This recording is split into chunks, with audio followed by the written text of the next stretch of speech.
필연적으로 기록된 내용대로 내용을 이루어가는 과정이었다라고 하는 것을 우리가 알 수가 있습니다. 그래서 세 번째 시간 여러분에게 말씀을 드리게 되는데, 지난 시간에는 그 정가를 정하여 팔고 사고, 그래서 팔려서니 그 예수는 당연히 죽을 수밖에 없는 그런 것이었고, 그 은 30은 남자의 몸값이 아니라 여자의 몸값이었다라고 하는 얘기를 지난 시간에 해드렸고, 오늘은 예수 십자가, 이 세상 임금의 심판이 되었다. 이 세상 임금이라고 그러면 여러분 누구를 말하고 생각하고 있는가 하면 마귀를 말한다고 생각하시겠지만, 마귀도 마귀지만 마귀의 수와 이 세상 임금, 당시 가이사였죠. 가이사의 수와 빌라도, 그가 바로 심판을 받게 되는 것이었다. 그런 얘기가 되는 겁니다. 그래서 지난 시간의 말씀처럼 레위기 27장을 우리가 지난 시간에 보았는데요. 하나님께 바쳐진 물건, 짐승, 기업, 밭, 이런 것을 바쳐버리면 대물리지 못한다. 그리고 팔지 못한다. 팔지 못하고 받았다가 6년이 지나고 7년이 되면 이 받은 밭을 다시 돌려주어서 그로 하여금 다시 그걸 부쳐먹게 한다. 그런 어떤 규율이 있습니다. 그래, 규율이 있기 때문에 그 규율을 어겨가면서 판다거나 처분을 해버린다거나 이거는 안 된다, 이런 뜻이죠. 그 다음에 29절에는 사람을 바쳤으면 변개치 못하고 반드시 무엇해야 된다? 죽여야 한다. 그 사람이 이렇게 서원이 되면 이 사람을 드리겠습니다. 이러면 해로울지라도 갚으라 그러잖아요. 이런 것처럼 우리 주님이 죄가 없지만, 그러나 죄 있는 모양으로 팔렸으니까 성소에 팔렸으니까 그 예수는 반드시 죽여야 된다. 이런 것이 법이었다 이거죠. 규례고 법도고 율법이었다. 죄가 없는데도 불구하고 서원을 해서 바쳤다. 그러면 죄가 있기 때문에 우리는 죽는다, 이렇게 생각하잖아요. 그렇지 않아요. 법 때문에 죽는 거예요. 아이는 아무 생각도 없었는데 아버지가 어떻게 했어요? 내가 이 독자를 하나님께 바치겠습니다, 이랬어요. 그래서 그렇게 서원을 해놓으니까 그 아이를 둘치매고 짐을 지어서, 나무를 지어서 모리아산으로 가서 제단에 그 아이를 제물로 드리죠. 그러니까 그 이삭이 무슨 죄가 있었나요? 없습니다. 입다의 장군 딸, 무남동녀 딸이 무슨 죄가 있었습니까? 아버지가 괜히 딸은 아무 상관도 없어요. 아버지가 내가 전쟁하러 나갔다가 돌아오면서 내가 승리를 하고 돌아올 때 누구든지 제일 먼저 나와서 나를 환영하는 자를 내가 주께 바치겠습니다, 이렇게 자기가 서원을 했어요. 그 자기가 서원하는 거, 죄가 없는데도 불구하고 어찌합니까? 그 딸을 제물로 바치는, 죄가 있고 없고의 문제가 아니었어요. 그러니까 또 죄가 있는 이런 죄 있는 여자, 이런 여자들이 있었는데, 그런 여자들도 죄가 있기 때문에 이렇게 생각하면 안 됩니다. 죄가 있기 때문에, 우리가 죄가 없어서 죄가 없으니까 천국 가고 죄가 있으니까 지옥 가고, 그런 죄 때문이 아닙니다. 하나님의 법이에요. 법. 구원받은 자는, 세상에서 죄를 무슨 죄를 짓고 살았든 상관없이 구원받은 자는 천국 간다는 하나님의 법이에요, 여러분. 아무리 세상에서 의롭게 살았어도, 죄 없이 살았어도 예수 믿지 않으면 지옥 간다, 이게 하나님의 법이에요. 그 법 때문에 그래 되는 거지, 무슨 죄가 있고 없고 그것 때문이 아닙니다. 이해를 여러분이 하셔야 됩니다. 그래서 이렇게 죄가 있는 자는 있기 때문에 그 죄값으로 죄 있는 자는 이렇게 해야 되는 법이 있으니까 법대로 그를 죽이고, 죄가 없는데도 서원을 하고 약속을 하면 또 어떻게 돼요? 또 죽이고. 그 죽이면 여러분 생각해보세요. 죄가 있든 없든 사람을 죽이면 얼마나 그 마음이, 양심이 아프겠어요. 그런데도 그들은 전혀 죄책감을 느끼지 않았습니다. 왜? 법대로 하고 있는 것이니까. 그 예수를 십자가에 못 박아 죽인다. 그래서 참 나쁜 놈들, 지금 양심도 죄 없나 보다 이러는데, 아니요. 그들은 전혀 양심의 거리낌을 느끼지 않습니다. 왜냐하면 법을 집행하고 있는 거기 때문에. 오늘날 재판관들이 선고를 내려버린다. 사형선고 내렸기 때문에 그것 때문에 막 그냥 일이 안 하잖아요. 당연히 나는 법을 집행했고, 이렇게 하는 것이 뭡니까? 합법이죠. 합법이죠. 이와 같은 것이다. 그러나 이 법 때문에 우리가 구원받은 우리가 하나님의 자녀가 되고 이 법 때문에 하나님의 자녀에게서 탈락하고 이렇게 되는 것이죠. 남자라고 되고 여자라고 되고 이런 게 아닙니다. 이해하시겠죠? 예. 자, 그래서 하나님께서 이런 법을 이렇게 내시고 그 법대로 이렇게 집행을 하시게 되는 거고, 근데 하나님께서 또 법을 내셨는데 어떤 법을 내셨는가 하면 창세기 3장 14절 15절에 보게 되면 에덴에 들어와서 여자를 꼬드겨 가지고 죄짓게 만들어버린 그 어떤 존재가 있었는데 그 존재로 하여금 네가 이렇게 하였으니 흙을 먹고 살 것이며, 흙을 먹고 산다는 것은 흙으로 만들어진 사람의 육체를 죽이고 육체를 병들게 하고 유혹하고 하는 이런 일을 하고 너는 살 것이며, 이 말은 살 것이며, 그리고 네가 세상 임금인데 네가 만약에 여자의 후손을 발꿈치를 상하게 하면 그 여자의 후손 그는 너의 머리를 상하게 할 것이라. 이런 하나님이 배날 수 없는 법을 내신 거예요. 그래서 그 법을 내셨기 때문에 그 법은 언젠가는 집행이 돼 있죠. 집행이 되도록 돼 있는 거예요. 집행이. 그래서 세상 임금 이 나쁜 영 사단은 마음을 세상 임금의 마음에 동요를 일으켜서 그 예수를 십자가에 매달게 되면 그 예수 그리스도 그는 너의 세상 임금 너의 머리를 상해다가 완전히 머리가 망가지면 그냥 심판 영원히 끝나버리는 거 아닙니까? 그런 법을 하나님이 내놓았기 때문에 세상 임금은 사실은 그런 어떤 형벌을 자기가 언젠가는 당할 수밖에 없다고 하는 그런 생각을 항상 가지고 세상을 살 수밖에 없는 것이고, 세상을 살면서 이렇게 사람들을 유혹하고 쓰러지게 만들고 병들게 만들고 이런 일을 거듭 할 수밖에 없도록 되어 있어요. 그래서 이 세상 임금은 이 예수를 팔아서, 다시 말하면 여자의 후손인 예수를 팔아서 죽여야 되는데 자기하고는 상관이 없이, 자기가 만약에 죽이게 되면 무슨 법이 지금 살아있는 겁니까? 머리를 상하게 한다는 법이 살아있는 거예요. 그렇기 때문에 이 법망을 피해야만 되는 거예요. 법망을 피해서 이 여자의 후손을 죽여서 자기가 누려야 되는 영광을 누리려고 하는 그런 어떤 생각이 있는데, 그 생각을 따라서 어떻게 하면 내가 이 법망을 벗어날 수 있을까? 어떻게 하면 에덴 동산에서 하나님으로부터 내려진 그 법을 피하여서 내가 이 죽음이라는 일을 성공시킬 수 있을까? 생각을 해보니까 방법이 하나가 있었어요. 그 방법이 무엇이었는가 하면 예수의 제자에게 예수를 팔려는 생각을 집어넣어 주는 겁니다. 왜냐하면 이 흙을 먹고 살도록 이렇게 임명을 받았으니까 예수의 제자 가룟 유다에게 예수를 팔려는 생각을 딱 집어넣어 주니까 가룟 유다는 예수를 팔게 된 것이요, 정가를 받고 팔게 된 것이고, 저들은 샀으니까 당연히 죽일 수 있는 권리가 합법적으로 만들어져 버린 거예요. 합법적으로 만들어지니까 마귀 세상 임금은 생각할 때 어떻게 생각하겠습니까?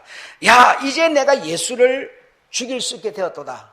하나님을 이제 내가 처리할 수 있게 되었도다. 그러나 내가 이제 이 하나님이 명하신 법에는 걸리지 않고 내가 일을 처리하게 되었도다. 이렇게 생각했던 거예요. 왜? 이 제자가 예수를 성전에다 팔아서 성전 권력자들이 그 예수를 이제는 서원된 거니까 죽이면 되는 거니까요. 그래서 지네들 잔치가 되고 지네들이 죽이는 것이지 내하고는 아무런 상관이 없는 사건이 되어버린 거예요. 아주 최대한의 지혜를 동원했던 것이죠. 이 세상 임금은 최고의 지혜를 동원했는데, 근데 여기서 문제가 됐던 겁니다. 최고의 지혜를 동원했는데 여기서 문제가 된 것이 뭔고 하니, 그래서 예수를 이제 은 30을 받고 팔아서 저들은 사서, 저들이 이 종교의 권력자들이 예수를 죽일 줄 알았더니 그게 아니고 이 예수를 데리고 어디로 갔습니까? 세상 임금 앞으로 간 거예요. 세상 임금 앞으로 가서 우리는 이 사람을 죽일 수 있는 권이 없으니 당신 빌라도가 재판을 해서 이 예수를 십자가에 못 박아 죽여다오라고. 아니, 이 마귀가 처음에 이런 공작을 펼 때는 어떻게 폈느냐? 요 유대 권력자들, 종교 지도자들이 성소에 팔린 이 예수를 죽일 줄 알았는데, 이들은 뒤로 쑥 빠져버리고 이 예수를 데리고 세상 임금 앞으로 가서 재판을 받기 시작하는 거예요. 그러니 엄청난 충격을 받을 수밖에 없었던 겁니다. 그래서 세상 임금 가이사 밑에 빌라도는 사람을 죽일 수 있는 권력을 갖고 있습니다. 그래서 이 세상 임금의 마음을 지금 누가 다 지배하고 있어요? 마귀가 지배하고 있는 거죠. 그러니까 이 세상 임금은 내가 생각했던 것과는 너무나 다른 방향으로 이 죽음의 잔치가 벌어지니까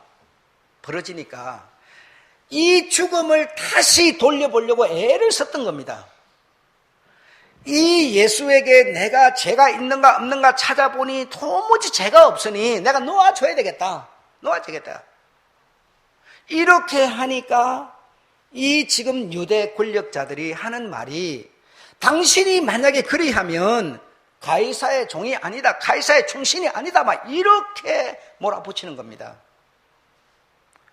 그래서 이 빌라도는, 이 세상 임금의 조종을 받고 있는 이 빌라도는 또 말하기를, 야, 이 유월절 잔치가 있으면 어떤 죄를 지었든지 간에 한 사람을 놓아주는 전례가 있으니 내가 너희의 왕이라고 하는 예수를 놓아주랴, 아니면 이 강도를 놓아주랴, 막 이렇게 하니까 이들이 뭐라고 했습니까? 예수를 십자가에 못 박고 강도 바라바를 놓아주세요, 이렇게 말하는 겁니다. 그러니까 지금 여기서 여러분 정신 바짝 차리셔서 들으셔야 돼요. 안 그러면 무슨 얘기인지 모르게 돼버려요. 지금 이 세상 임금은 이 예수를 팔 때 자기네들 죽음의 잔치를 만들려고 예수의 제자에게 마음을 불어넣어서 딱 성전에 팔리게 정가를 매겨서 죽게 만들어 놨는데, 이 예수를 산 이 사람들이 이 예수를 심판하는 게 아니라 세상 임금으로 하여금 심판을 받게 만들어버린다 이 말이죠. 세상 임금이 심판을 해서 예수를 죽이면 어떤 일이 벌어진다 했어요? 저의 머리가 상할 것이라는 말씀이 이루어져 버리는 겁니다. 그래서 예수를 살려보려고 빌라도는 앵까님을 씁니다. 빌라도의 안에 드는 사람이 밤에 꿈을 꾸었는데 이 무죄한 사람에게 당신은 손을 대지 마세요, 피에 손대지 마세요 하면서 온갖 노력을 해보지만, 그러나 유대인들의 그 함성 소리는 더 예수를 궁지로 몰고 행악자로까지 궁지로 몰면서 세상 임금으로 하여금 심판을 내리도록, 십자가를 져서 죽이도록 유대인들은 계속 이렇게 몰아가고 있다. 이렇게 된 이 사건이 즉 오늘 본문에 보니까 말씀을 응하게 하려 함이라 이렇게 되어 있다 이겁니다. 이해하시겠습니까? 말씀을 응하게 하려 함이라. 그럼 무슨 말씀이 응해지는 겁니까? 세상 임금이 예수를 죽이면 세상 임금은 뭐가 된다고요? 머리를 상하게 된다는 이 말씀이 응하게 된다 이 말입니다. 만약에 예수를 유대인들이 사가지고 정가 30으로 사가지고 유대인들이 죽이면 세상 임금과는 정말 상관이 없는 죽음이 돼버리는 거죠. 그래서 이렇게 묘한 최고의 지혜로서 세상 임금은 작전을 펼쳤는데, 이 작전은 결국 어떻게 돌아가 버렸느냐? 하나님의 말씀을 이기지 못하고 말씀대로 돌아가 버리더라 이겁니다. 이게 하나님의 지혜였다 이겁니다, 여러분. 지혜였어요. 예수를 살려보려고 가룟 유다는 정말 애를 많이 썼죠. 그래서 가룟 유다가 빌라도가 죽이는, 세상 임금이 죽이는 게 아니라 저들 손으로 예수가 처단되도록 하려고 세상 임금 마귀는 온갖 방법을 동원해 봤지만 방법이 없었습니다. 오히려 더 밀란이 일어나고 소요가 일어나고 더 어떤 군중들의 그 고함 함성 앞에서 빌라도는 어쩔 수 없이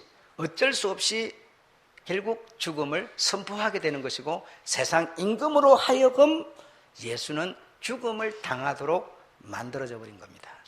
그랬더니 기록된 말씀, 여자의 후손이 발꿈치를 상함으로, 발꿈치는 여러분 조금만 치료하면 나사버려요. 그죠? 근데 머리를 깨트려 버리면 머리는 절대로 어떤 조금 약 발라서 될 문제가 아니죠. 그러니까 예수는 팔꿈치 정도를 상하였지만 예수를 죽인 세상 임금은 어떻게 돼요? 머리를 상하게 되는 하나님의 이 말씀이 응하여짐으로써 예수는 발꿈치 정도 상하였기 때문에 3일 후에 폴딱 살아나 버렸지만, 세상 임금은 영원히 돌이킬 수 없는 심판을 받게 된 것이다라는 겁니다. 정말 우리 하나님의 말씀, 5, 6천 년 전에 하신 말씀을 이때 와가지고 또 이루어내시는 하나님, 대단하신 하나님의 지혜가 아닐 수 없습니다.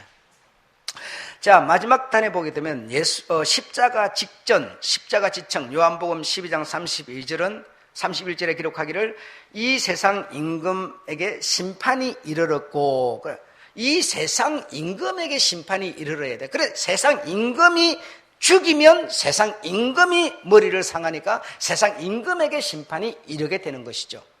그리고 세상 임금이 뭐하게 되리라? 쫓겨나리라.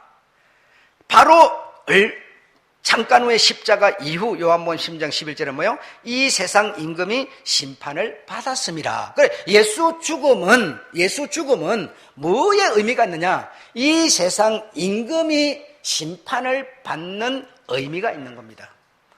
오늘 제목, 예수 십자가 죽음은 이 세상 임금의 심판이라는 겁니다. 심판. 두 가지 의미를 갖는데, 첫째는 이 세상 임금이 심판을 받아야만 그를 무저갱에, 또 무저갱에서 지옥으로 완전히 밀봉하더라도 반항이 없고 뒷말이 없는 것이지, 심판을 받지도 않았는데, 이 세상 임금이 예수를 죽이지도 않았는데 그를 이유 없이 무저갱에다 넣고 지옥에다 넣을 수 있겠습니까? 합법적인 하나님이 그리 할 수 있겠어요? 그리 하면 안 되겠죠. 그러니 이 세상 임금을 무저갱에 넣고 또 때가 되면 지옥으로 완전히 가둬버려야만, 다시는 활개치고 세상에 나올 수 없어야만 천국이 되는 것이죠.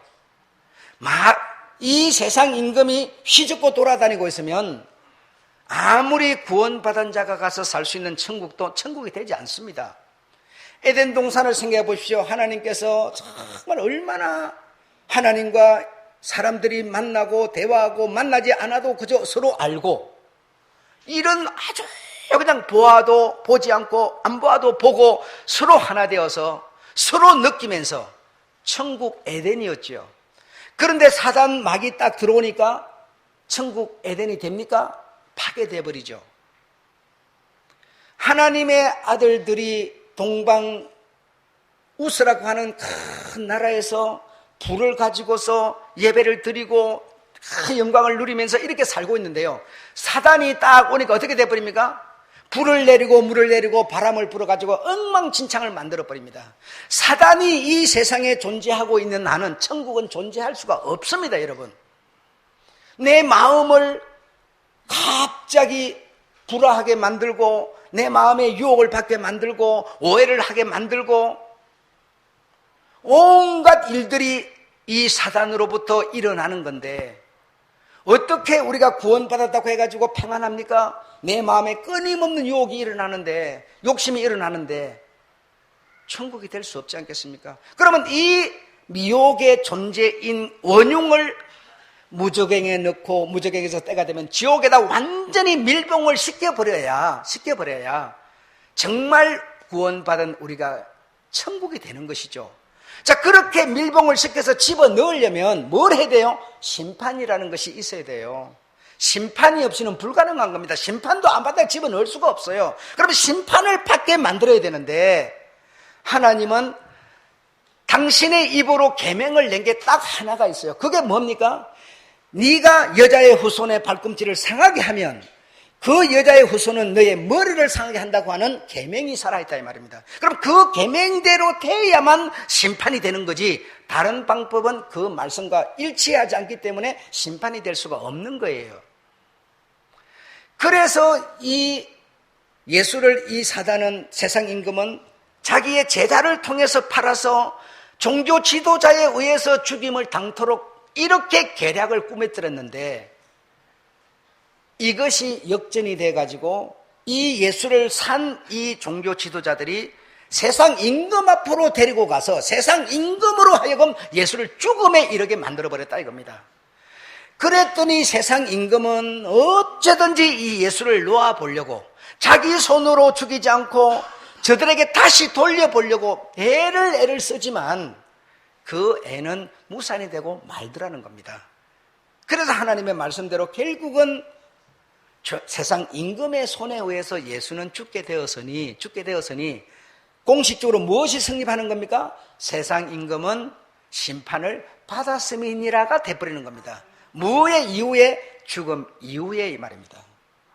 그러니 하나님께서 이제는 당당히 심판을 할 수가 있게 된 것이죠. 무저갱으로 하여금 영원한 지옥에 딱 집어넣어서 다시는 하나님의 백성들이 있는 곳에 나오지 못하도록 해도 누구도 항변할 수도 없고 변명할 수도 없게 된 것이죠. 여러분 이 원리를 이해하시겠습니까? 그래서 하나님은 심판되지 아니한 자를 다른 말로 표현하면 구원되지 아니한 자를 구원됐다고 우길 수 있는 분이 아니세요. 정확한 공식에 의해서만 하나님이 입으로 낸 법에 의해서만 집행해 나가시는 분입니다. 그 법이 만약에 흔들려 버리면 무슨 덩어리가 되는 것이죠. 그래서 생축이든 짐승이든 기업이든 다쳤으면 팔고 훼손시키지 말고 받아 있다가 6년이 지나면 다시 그 사람에게 돌려주어서 그 사람이 그것을 다시 받아서 살게 하라. 사람이 죄가 있든지 없든지 하나님께 팔렸으면 서원됐으면 죄가 없다고 살려줄 것이 아니라 죄가 있기 때문에 죽이는 것이 아니라 법에 의해서 서원된 사람은 죽여야 하는 것이니라. 죽이고도 그들은 법을 집행한 것이기 때문에 양심의 가책이 없었던 거예요. 이런 것처럼 이 세상 임금 가이사, 지금은 누가 임금인지 모르겠어요. 이기주의자가 임금이겠지요. 누구 말도 듣지 않는 자기밖에 모르는 이기주의자가 이 세상 임금일 겁니다. 그런 사람, 그 사람 이기적인 마음을 지금 누가 지배하고 있습니까? 예수가 아니고 여러분 사단이 지배하고 있는 거예요. 사단은 내 눈에 안 보이지만 마귀는 내 눈에 안 보이지만 철저히 세상 임금 노릇을 하고 있는 겁니다. 모든 사람들의 마음을 전부 사로잡아가지고 자기가 원하는 대로 움직여가고 있는 겁니다. 이 세상 임금 손에 예수가 발꿈치를 상하였으니 그 마귀를, 이 세상 임금을 우리 하나님께서 어떻게 하시든 이제는 아무도 어찌할 수가 없게 된 겁니다. 그래서 십자가의 죽음은 마귀의 심판과 함께 또 한 가지가 여러분 무엇일 것 같습니까? 두 가지인데요. 하나님의 백성을 찾을 수 있는 권리가 합법적으로 생겨진 겁니다. 여러분 장기를 두시다가 쫙 몰아가다가 양수 겹장에 딱 걸리면 여러분 방법이 없어집니다. 지금 마귀는 세상 임금이기 때문에 모든 사람들을 어찌하고 있습니까? 자기 수중에 다 놓고 있는 겁니다. 자기가 주인이에요. 예수가 이 세상에 오셨을 때도 어찌했습니까? 내가 너에게 천하의 영광을 줄 수 있다라고 말합니다. 그 말은 내가 너의 주인이라는 거예요. 내가 너를 부욕해도 만들고 죽게도 만들 수 있다는 겁니다. 이 세상 임금이 마귀니까 전부 이 세상 사람들은 마귀의 수하들이죠. 그래서 합법적이 아니면 하나님의 백성을 찾아낼 수가 없는 겁니다. 강제로 하나님이 뺏어갈 수가 없는 겁니다. 그러면 합법적이 뭡니까? 바로 죽음이었어요. 십자가의 죽음. 십자가의 죽음은 죽음인데 마귀 세상 임금에 의해서 죽어야 하는 죽음이에요. 그러면 하나님께서 이제는 자기 백성을 뭐죠? 누구든지 내게로 이끌 수 있는 권리가 생겨버리는 거예요. 한편으로는 뭐요? 마귀의 머리를 상하게 하는, 이 세상 임금을 머리를 상하게 하는 심판이 내려지는 것이에요. 그래, 이 두 가지가 이 십자가의 죽음으로 두 개 다 완수된 겁니다. 그래, 이걸 보고 뭐요? 양수겹장이라고 그러죠. 마귀 자기 머리만 상하는 게 아니라 뭐죠? 자기의 수하였던 모든 하나님의 백성들이 다 예수께로 돌아갈 수 있는 길이 열려버리는 거예요. 그 길이 열려버린 증거가 뭡니까? 하늘과 땅을 상징하는 휘장이 찢어져서 뭐가 됐어요? 하나가 됐어요. 이해하시겠습니까? 이런 내용에 의해서 우리는 무엇을 가져야 한다? 믿음을 가져야 한다, 이 말입니다. 내용이 없이, 근거가 없이 막연히 믿는다, 이게 아니라니까요. 확실한 성경에 의한 내용과 근거에 의해서 믿음을 갖는 겁니다. 그러면 이 근거에 의해서 내가 믿음을 가진, 믿음을 고백하는 우리가 뭐면 하나님의 백성으로 대차점이 된 것이죠. 하나님께로 가는 우리를 이제는 누구도 막을 수 없는 상황이 된 것입니다, 여러분. 내가 잘나서 가는 것도 아니고요. 돈 좀 있다 가는 거 아닙니다. 내가 못나고 내가 가진 것이 없어도, 배운 것이 없어도 이 하나님께서 베푸신 이 은혜를 내가 받아들이고 이것을 내가 믿고 힘들고 어려운 일이 있을지라도 이것을 목표해서 살아가는, 이것이 바로 하나님의 백성이 되는 길로 우리 하나님이 정해주신 겁니다. 오늘 이런 내용을 이해하셨죠? 이것이 우리가 믿을 수 있는 근거며 그 내용이라는 겁니다. 우리 주님의 지혜를 아무리 세상 임금은 이길 수가 없습니다. 그러므로 내가 세상을 이기었노니 너희는 두려워하지 말아라. 너희가 근심걱정 문제가 비록 있다 손 치더라도 그것 때문에 오늘 이 시간을 허비하지 말아라 하면서 주님께서 우리에게 일러주고 계신 겁니다. 제가 다시 한번 당부드리는데, 수요 예배를 못 나오시는 분은 수요 예배 내용을 반드시 일주일 동안에 집에서 30분만 투자하면 들을 수 있습니다. 들으시고요. 우리 10시 성경 공부를 못 하시는 분은 이것도 30분만 투자하면 들을 수 있습니다. 꼭 일주일 동안에 한 번은 들으시기 바랍니다. 주일 성경 공부, 수요 예배 이 세 차례만 들으셔도 여러분한테 많은 점 지우지 않으면서 정확한 길로 이끌림을 받을 수 있습니다. 정말 사람의 양심이 아니라 주님의 양심으로 말씀드리는데, 이 내용, 이 세 내용만 들으면, 이 세 내용의 핵심만 가지면 정말 우리의 가는 길은 어그러지지 않고 바른 길을 갈 수 있게 되리라고 믿습니다. 아까 찬송 인도하시는 분이 구원열차, 구원열차 타고 우리 주님이 차량되셔갖고 간다는데, 여러분 한번 상상을 해보세요. 야, 정말 이 열차 타는 것만 해도 이게 막 흥분되는데, 그 특히 구원열차를 탔는데 표도 검사 안 해요. 왜? 주님이 차장이래요. 그래, 정말 여러분 이 열차를 타고 우리가 가서 살아야 되는 하나님의 나라로 가는데, 이제 마귀는 영원히 나올 수 없는 곳에 수당되서니 그야말로 천국이 되지 않겠습니까? 아무도 미혹하지 않고 욕심이 나를 지배하지 않고 평화와 서로 사랑하는 것만이 가득한 그곳에 우리가 갈 집이시죠. 이런 내용에 의해서 너무 감사하고, 우리 주님의 그 지혜를 마귀의 머리를 부시고 당신의 것을 찾을 수 있는 당신의 한 번의 그 잠깐의 죽음으로서, 3일 동안의 죽음으로서 승리해 내시는 주님께 우리는 찬송해야 되고 감사해야 되고, 얼마나 감사한 일이고 좋은 일입니까? 앞으로 여러분 생애를 우리 주님께 이렇게 진리와 복음에 맡기셔서 꼭 성공으로 이끌어내시는 여러분 되시기를 축원합니다. 감사합니다. 마치겠습니다.